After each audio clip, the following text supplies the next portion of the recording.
El análisis político, la entrevista de la semana, la información contada de manera diferente en Hora de Cambio.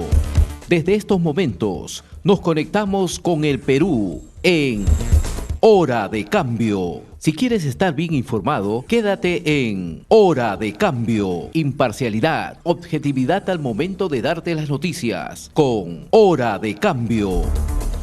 Bienvenidos.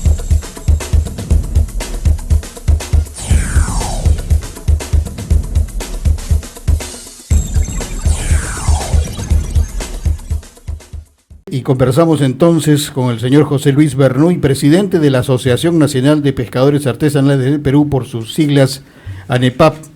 Buen día, señor José Luis Bernuy, bienvenido a Hora de Cambio. Buenos días. Bien, el problema que se presentan en la pesca artesanal sobre moluscos bivalvos no pectinidos, en este caso almejas, navajuelas y palabritas.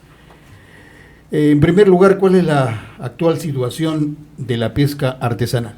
Cuéntenos. Bueno, el sector pesca artesanal, bueno, como todo el país, ¿no? Se está pasando por duros momentos de crisis y envuelto también pues, en la recesión económica que ya lo anunció el propio gobierno, ¿no? Pero al margen de eso, la importancia del sector está en que sostiene lo que es la alimentación nacional. Uno, y también sostiene la industria del congelado para exportación. O sea, la pesca artesanal sostiene lo que es el consumo local. Popular, el consumo local, interno, nacional, efectivamente. Y también produce para la exportación. Para la exportación. ¿De cuántos pescadores artesanales estamos hablando en estos momentos de formales? Casi 50.000 pescadores. En todo el litoral. A nivel nacional. En todo el litoral. ¿Ustedes se sienten desprotegidos? Mire, nosotros vemos, como usted bien lo ha indicado en los temas que ha tocado, lamentablemente no hay políticas públicas y sobre las políticas públicas no hay continuidad. Igual estamos en el sector, ¿no? Estamos como una suerte en estos momentos con pilotos automáticos, ¿no? Porque a veces los ministros que cambian y en el sector producción los ministros casi han sido bastante constantemente cambiados. Entonces no tenemos una política, digamos, de largo aliento. En la época del gobierno de Toledo yo me recuerdo que le dijimos a un ministro en ese entonces: hagamos un plan nacional de desarrollo de la pesca artesanal, planifiquemos, no estemos a la espera, bueno, de que uno se pone a tener una situación de que rezar con cada autoridad que se nos aparezca, ¿no? Como titular del sector produce. Pero entonces, si tuviéramos una planificación, si tuviéramos unas instancias de diálogo institucionalizado, como lo tienen otros sectores, con sus problemas, pero lo tiene el sector agrario. También con sus problemas lo tiene el sector de la micro y pequeña empresa, los famosos CAUDIMIPES, como instancias de diálogo, de concertación. Entonces, en la pesca artesanal, lo que se hizo con el ex ministro Iriarte en esa época del gobierno de Toledo no se continuó. Inclusive en la época del gobierno de Humala estuvimos con la ministra Tribeño de que se creó una instancia de diálogo, el Consejo Nacional de Pesca Artesanal. Pero pasó el tiempo y no se continuó. Entonces hemos vuelto, como se dice, a la buena voluntad de cada autoridad y a su sapiencia o interiorización de una problemática que a veces tenemos ministros que no conocen ni tienen de la menor idea de lo que es la pesquería. Eso es lo que le iba a preguntar. ¿Usted diría que los ministros, los sucesivos ministros que ha tenido el sector, son idóneos en la materia o los ponen allí de repente por, bueno, es mi amigo y que se quede allí, pero ninguno de ellos ha demostrado ser capaz? Son cargos políticos, muy pocos han sido, como dice, contado con los dedos, los ministros que se han involucrado, ¿no? En el sector, tipo Bruno Yufra, tipo Daniel Córdoba, ¿no? Que buscaron, como ellos me decían, Bruno, y nosotros nos paga el Estado, somos servidores públicos. Si no pueden venir los problemas, nosotros nos acercamos a ellos. Entonces los ministros tienen que tener esa característica, ¿no? El actual titular del sector... la ministra, es ministra mujer. La ministra Ana María está Choquehuanca. Desarrollándose bien, o sea, en el cargo se ha reunido con ustedes, tiene algún planteamiento, le han pedido algo a ustedes y hasta ahora no cumple. ¿Cómo Sí, o sea, en ese orden de ideas que le estoy manifestando, bueno, tenemos una ministra que es pequeña empresaria, tiene experiencia en lo que es gestión, ha sido ministra de la mujer, ha sido congresista, pero ahí estamos digamos que a veces tienen buena intención, pero no tienes un equipo que te rodee, o sea, que vaya entonado en lo que tú tienes de visión, ¿no?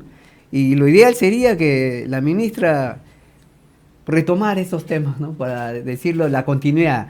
Planifiquemos, porque tenemos instancias de gobierno regional que tiene acciones compartidas, tiene funciones compartidas con el Ministerio de la Producción. El Ministerio de Producción ve hasta una jurisdicción en Lima y el resto ven los gobiernos regionales. Entonces, ¿qué le han solicitado ustedes a la ministra? Entonces, uno de los temas que le hemos hecho ver en una primera reunión que tuvimos era de que hay problemas estructurales no resueltos antes de la pandemia.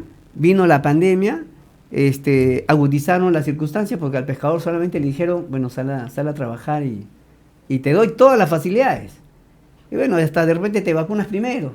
Pero el tema no iba por ahí, ¿no? O sea, después vino el fenómeno del Yaku en la zona norte, y después el niño costero, y ahora estamos con el niño global y estamos con estos temas donde, si bien es cierto, a veces la calentura del mar trae la ausencia de determinados recursos, también abre la posibilidad de otros de aguas calientes. Entonces, uno de los temas que le hemos planteado de inicio a la ministra Choquehuanca, y ojalá, ¿no? Podamos concluir en su gestión, es que el Perú tiene la oportunidad en estos momentos, luego del avance que se vino desarrollando con el ministro Prado, con el ministro Pérez Reyes, de que podamos tener la posibilidad de que se reaperture en Europa la importación de moluscos bivalvos no pectínidos, navajuelas, almejas, palabritas, que son bien demandados ya en mercado. Entonces, si tenemos que ellos mismos reconocen que la situación del sector está crítica, mire, ya vamos 2 bonos, un bono de 500 para los pescadores artesanales, que fueron como 37.000, y aumentaron 10.000 más, con bono de 700 soles. ¿Por qué recurrimos como Estado peruano, se recurre a los bonos? Porque se reconoce que la situación es crítica.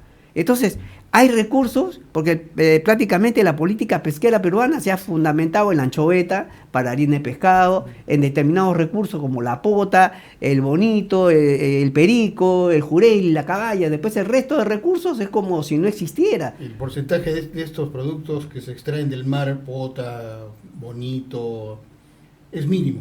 No, o sea, son importantes, o sea, un promedio en pota, pero cada recurso que explota se va para el exterior. Anchoveta, para harina, mercado asiático y otros. Perico, Estados Unidos. Pota, al Asia.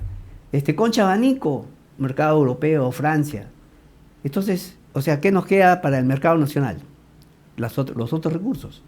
Y hay marisquería que no lo aprovechamos. Entonces le decimos a la ministra, mire, este domingo se vencen los 30 días para que el Perú, después de 15 años, homologue la norma sanitaria peruana con la europea, porque el mercado es el que te pone las reglas también, y tú como país tienes recursos que no aprovechas, y lo peor, ¿no? Porque se habla de reactivación económica y no le damos prioridades. Por eso que nosotros le decíamos a la ministra, el término celeridad no es que privilegies, es a determinada empresa o a determinadas personas. El término celeridad es que estamos frente a un sector de marisquería que tiene la oportunidad, porque hemos logrado después de más de 4 años crear una reglamentación para este tipo de marisquería, que es el reglamento de ordenamiento pesquero CERROC de bentónicos, que hasta ahorita ni en eso tenemos ni un expediente aprobado, porque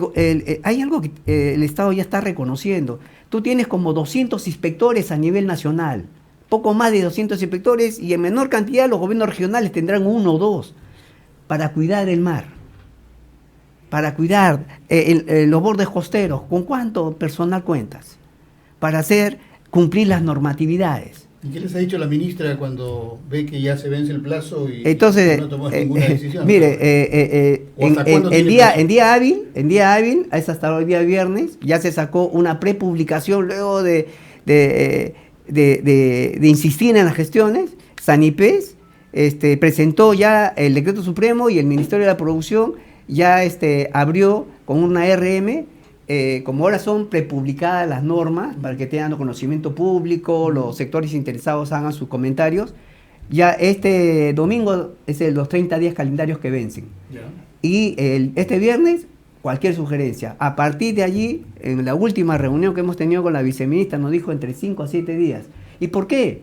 Porque el mercado europeo, en este caso la DGSanté, la autoridad sanitaria, puede decir, oye, hay una dejadez, porque el año pasado me dijeron que el 16 de octubre me alcanzaban con todo el papel firmadito, este decreto supremo, porque luego de 18 observaciones que a lo largo de los años le han hecho como de auditoría a su sistema peruano y cómo controla los moluscos bivalvos no pectíneos, ya faltaban 2 nada más.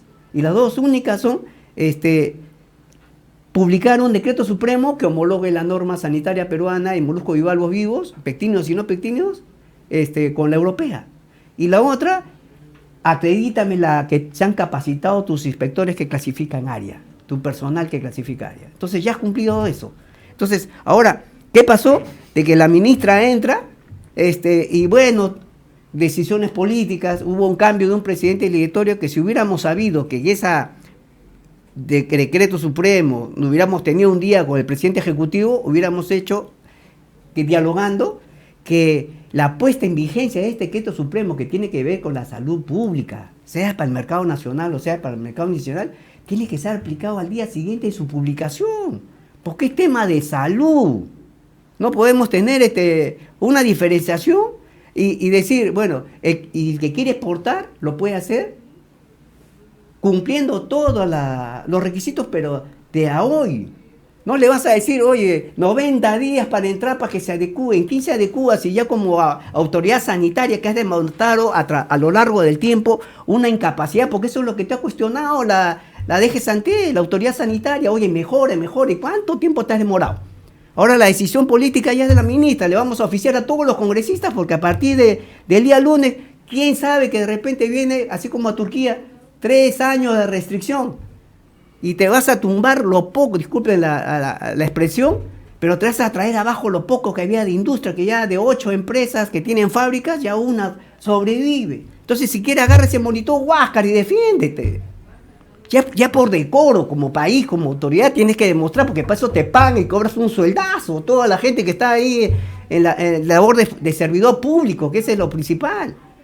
Y por eso ahora ya la política nuestra es que, bueno, ya estamos al lunes, comienza a correr los plazos para que el Ministerio de la Producción lo trate de evaluar lo más rápido y lo publique, pero también lo vamos a socializar con los congresistas, porque ya entran en funciones en marzo, pero la comisión permanente tiene que intervenir porque representan a todos los peruanos. Prácticamente lo que usted está manifestando es que la pesca artesanal está desamparada. Está, yo creo que no vista con los ojos de que puede ser un potencial no solamente de despensa alimentaria para cuando se le ocurra a algún gobierno planificar cómo aseguramos la nutrición de los peruanos. La ANEPAP es miembro de la Comisión Multisectorial de Seguridad Alimentaria y Nutricional. Estamos en el trabajo porque lo integran esta COMSAN 9 ministerios y 2 representantes de organizaciones nacionales de agropecuarios y 1 por la pesca que está en la ANEPAP.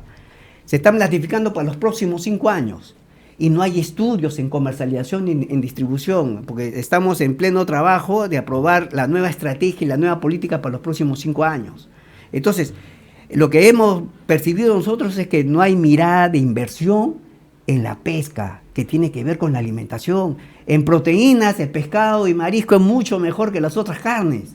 Es una realidad, por eso es que cuando nos coge la pandemia, a la pesca artesanal no les afectó a los pescadores, porque vitamina D3 natural, la piel del sol, la alimentación, pescado. Por eso se dice... Y el temor que los pescadores, eso no está en su diccionario, porque salen todos los días a librar sus vidas allí a la mar. Por eso se dice, señor José Luis Bernuy, que el Perú es un país que vive de espaldas al mar. Efectivamente, hasta ahorita. Estamos no mirándolos. En la industria, bueno, la industria es importante, genera trabajo, genera industria para la exportación de harina, pero también la pesca artesanal, que tiene que ver también con otro aspecto que puede ser igual de importante, porque tenemos minería, tenemos la harina de pescado, pero también tenemos la industria de congelado, y que en esto de molusco bivalvo, fíjese, en el 2007, en 2008 se produjo la restricción por el tema de palabritas, que se enfermaron 4 personas en esa fecha, y el 2007 los niveles de exportación eran de 21 millones de dólares.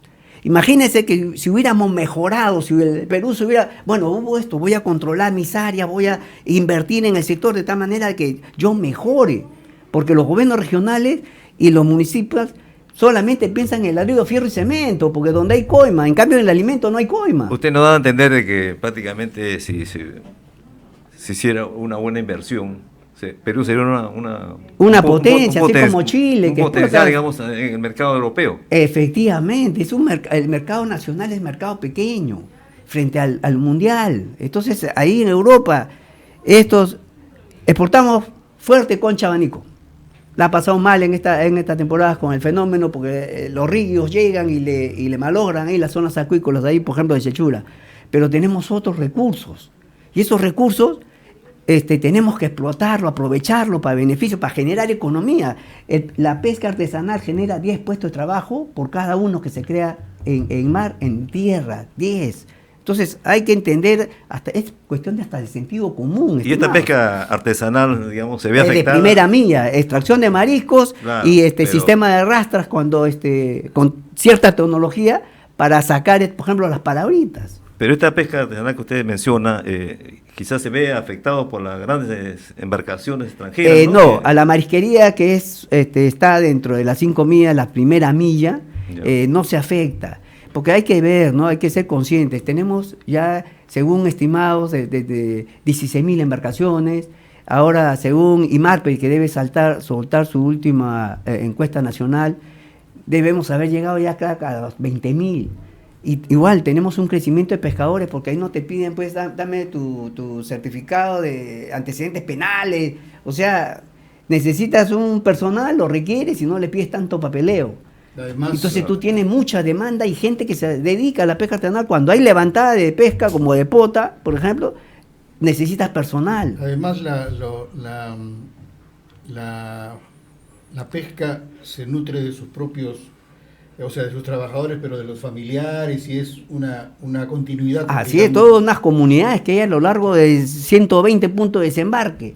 Y ahí se desarrollan 50 desembarcaderos, y que también hay que mejorarlos, la infraestructura, o sea, y uno llega también a la conclusión, los precios de pescado y marisco acá a nivel nacional es precio de especulación.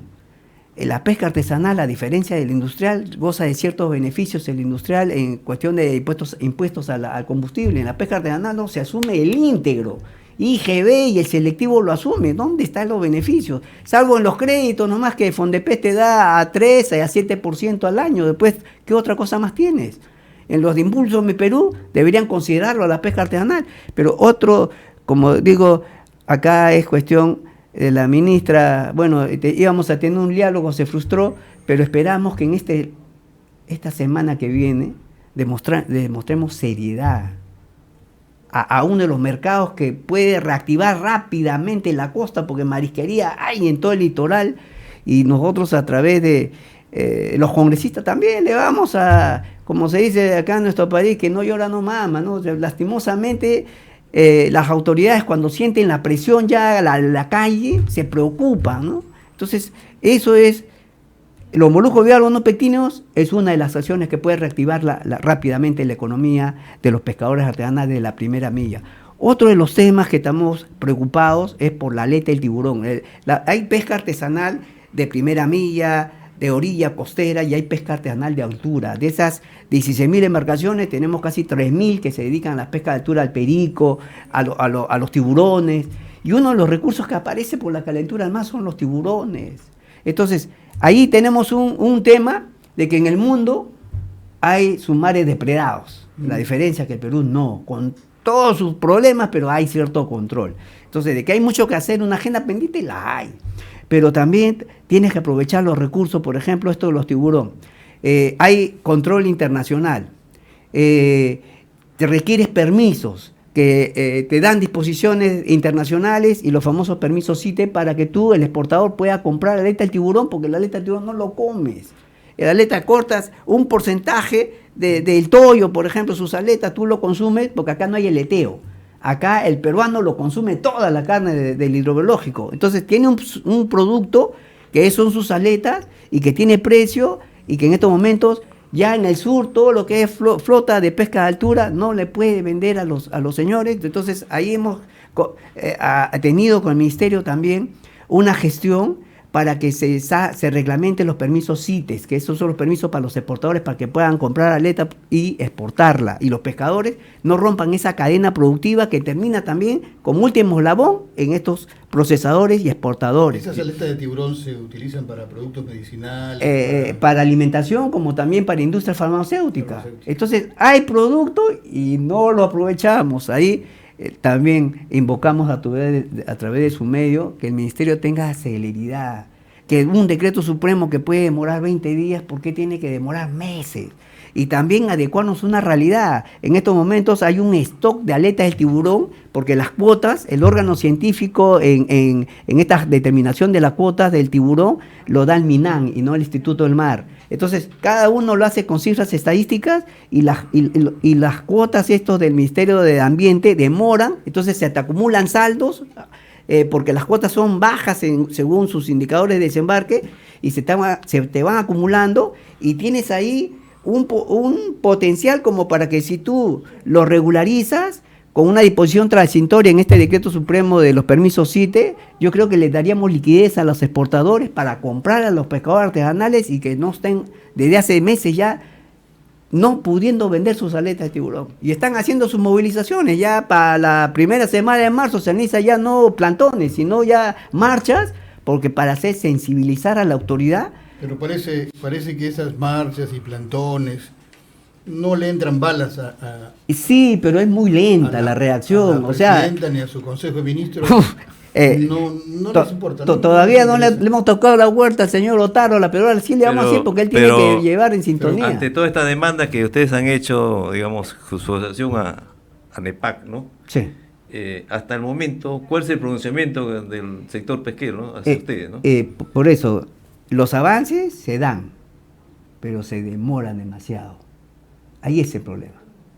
O sea, bueno, fuera que tuviéramos todo el tiempo para esperarlos, pues, ¿no? Así como ellos cobran su sueldo al mes, uno le esperaría también al mes, pues, ¿no? Si todos los pescadores tuvieran ese beneficio. Muchas barreras burocráticas, quizás ahí. La lentitud, porque las normas se pueden cuando hay voluntad política. Por eso que le pedimos a la ministra, céntrese también en el sector pesquero, micro y pequeña empresa, correcto, pues está en tierra, pero también la combinación mar-tierra, que son los pesqueros artesanales. Y ahí viene otro de los temas. Se ha sacado últimamente la ley aprobada por el Congreso, la 31982, que ya penaliza, ya no solamente se penaliza la extracción, sino también se penaliza la construcción y modificación ilegal de las embarcaciones artesanales, que hasta el 2000 fue prohibida ya la construcción. El 2006 se prohibió la construcción de embarcaciones. Y fue decir, restringiendo hasta una prohibición total. Entonces, ¿qué es lo que sucede? Que tenemos pues gobiernos inoperantes, a veces carentes de la realidad, porque si tú planificaras, tú tuvieras un ordenamiento mejor, no tendrías que estar recurriendo a sanción punitiva, a ser persecutor. O sea, tú en vez de estar en un estado promotor, eres un estado persecutor. A los congresistas, a las ONG internacionales, que en este caso, por ejemplo, la aleta del tiburón, dicen, señores, en el mundo está, pero el Perú también, oye, pero tienes un control en el Perú, pues tienes CDT y tienes actas de fiscalización que valen más que guías, donde tú mismo lo llenas, porque las guías, como las liquidaciones de compra, tú mismo lo llenas, pero cuando tú emites CDT, que son estos certificados del recurso del tiburón, lo firma un representante del Estado, un fiscalizador del Ministerio de Producción o del gobierno regional, y aparte hay una acta.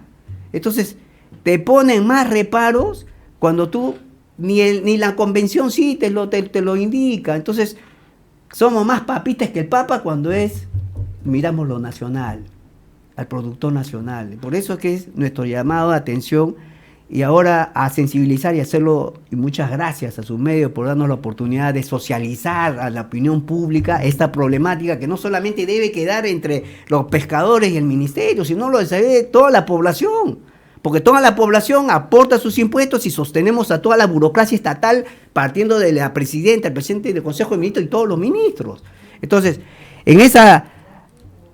con esa ley, con esa mirada punitiva y no preventiva, promotora, ¿a quién perjudicamos? Mire, la renovación, la pesca artesanal para renovar sus embarcaciones hasta 32.6 metros cúbicos de capacidad de bodega, dependiendo el tipo de pesca que realiza, está exonerada de autorización de incremento de flota. Pero no han desarrollado normas, el Ministerio de la Producción crea el Ministerio de la Producción y crea una Dirección General de Política y Análisis Regulatorio. O sea, se tiene que preocupar, además de los órganos de líder que hay, en las normativas. Entonces, cuando aparece un congreso que viene promovido por ONGs que hay que sancionar, hay que castigar, porque todo lo ven castigo.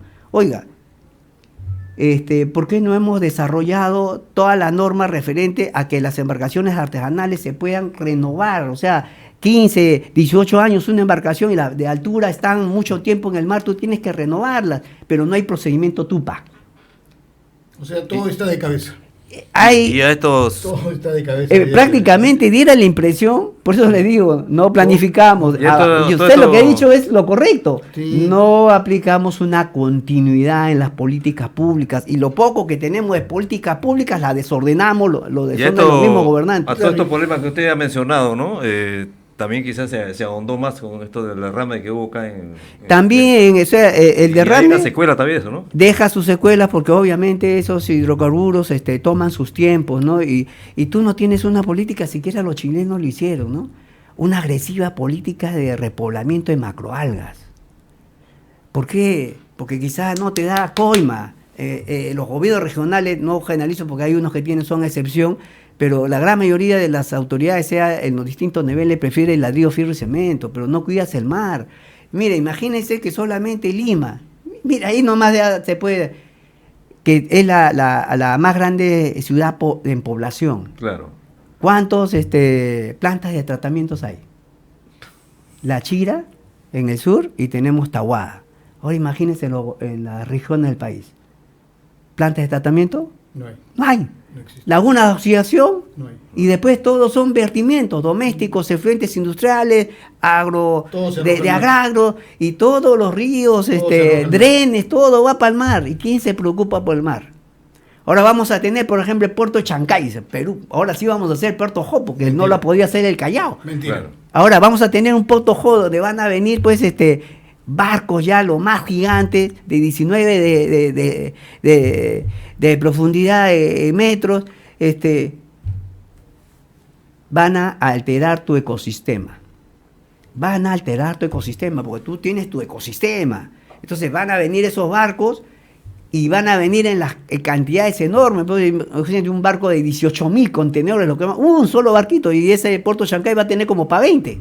O sea, si ahorita, que ya en noviembre viene el presidente chino y va a venir el primer barco con los 18.000 contenedores y vamos a tener Lima casi una ciudad durmiente y Chancay va a pasar a ser lo que me comentaban, por ejemplo, hay un terminal pesquero que se hizo hace 20 y tantos años y que ya lo reactiva, y cuando lo reactiva lo agarra la pandemia y ese señor va a tener que, como tiene 2 terminales y ese oligopolio en precio en comercialización, va a tener que destruirlo, porque ahorita de $150 que estaba el metro cuadrado está $600, $800 y todo el mundo quiere vender para hacer almaceneras.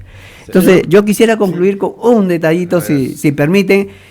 Tenemos una ley de compras estatales, el mercado nacional también, las compras estatales, sea para la micro y pequeña empresa, también en la pesca artesanal promovimos uno, el gobierno regional, el gobierno del presidente Castillo lo observó el 2021, el 18 de mayo del 2022 es puesto de nuevo ya para debate, y estamos con la comisión permanente, y ojalá que este pleno que viene a partir del 1 de marzo lo tome y lo apruebe, porque sería inyectar 80 millones de soles al sector. O sea, esas son las cosas que tiene que preocupar un ministerio que tiene un coordinador parlamentario y tiene que estar detrás. Y eso es, bueno, con una variedad hasta el turismo marino, porque si tenemos bastantes embarcaciones, ¿por qué no aprovechamos la naturaleza? Los desembarcadores tenemos que acondicionar, seguramente, y hay mucho por hacer. Así es. Gracias por su presencia, señor José Luis Bernuy.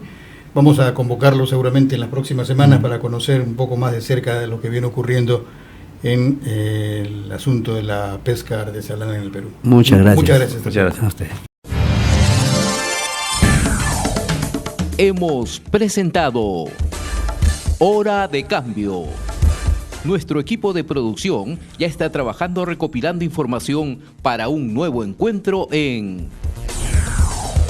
Hora de Cambio.